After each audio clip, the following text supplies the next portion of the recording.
Ready? Yep. Go ahead. Alright, hello everyone, my name is Ed Chow, you guys already knew that. I actually want to start off with a few questions. How many of you know who Steve Jobs is? Alright, so basically everyone, who knows anything about him other than the fact that he's the co-founder of Apple? I was expecting a few hands, but cool. Alright, so he was born in February 25th, oh, sorry. I have to do a little introduction thing. I'm going to tell you all a little bit about Steve Jobs' history, chronologically of course. And he was born February 25th, 1955, and he was adopted by Paul and Clara Jobs. Paul was a machinist at a laser manufacturer, and Clara was an accountant. He actually attended Homestead High School in Cupertino, California, and graduated in 1972. While he was there at Homestead High School, he attended after-school lectures by Hewlett-Packard in Palo Alto, California, which led to him being hired during the summer after he graduated. And that's where he met Steve Wozniak, who is the other co-founder of Apple. After his summer work, he enrolled in Reed College in Portland, Oregon, where he dropped out after a single semester. And after that, he stayed to take a couple courses that he was interested in. He returned to California in 1974, and he started attending meetings of the Homebrew Computer Club with Steve Wozniak, and at the same time he submitted a resume to Atari, a popular game developer at the time. He worked there to save money to actually take a trip to India with one of his friends from Reed College, where they searched for enlightenment.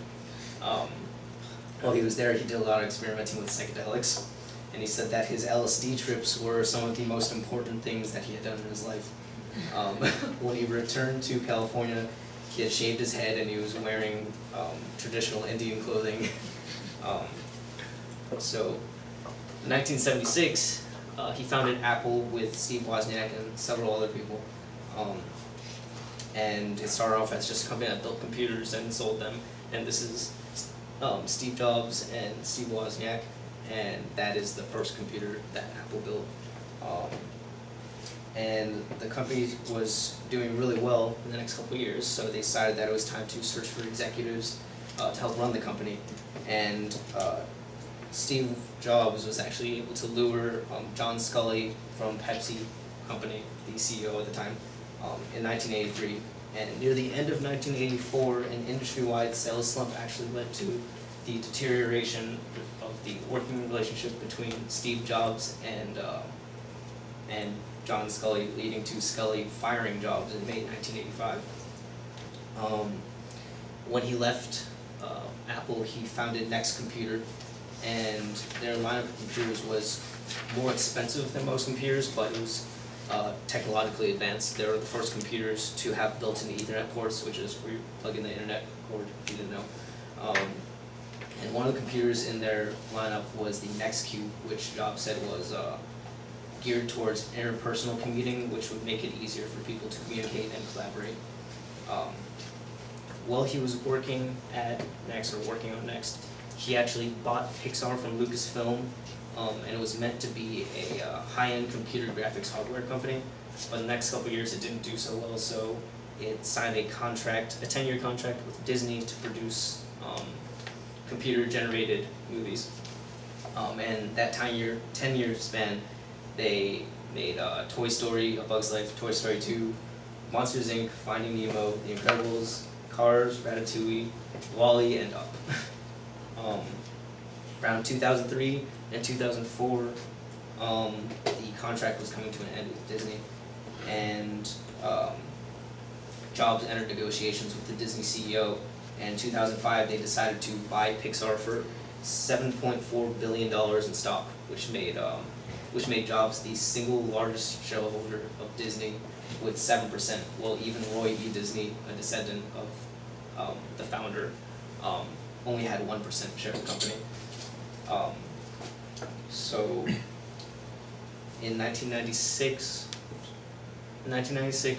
Apple bought Next Computer for $429 million, and the board of directors fired the current CEO of Apple and brought in Steve Jobs as an interim CEO, and right off the bat, Jobs terminated several projects to help return Apple to profitability. And at the same time, he also fixed the problem of Macintosh clones, which is other companies would basically reverse engineer Macintosh computers so it could run the same software, but it was different enough so it wouldn't be illegal. And also some of the next computer technologies found their way into Apple products. Like one example would be Next Step.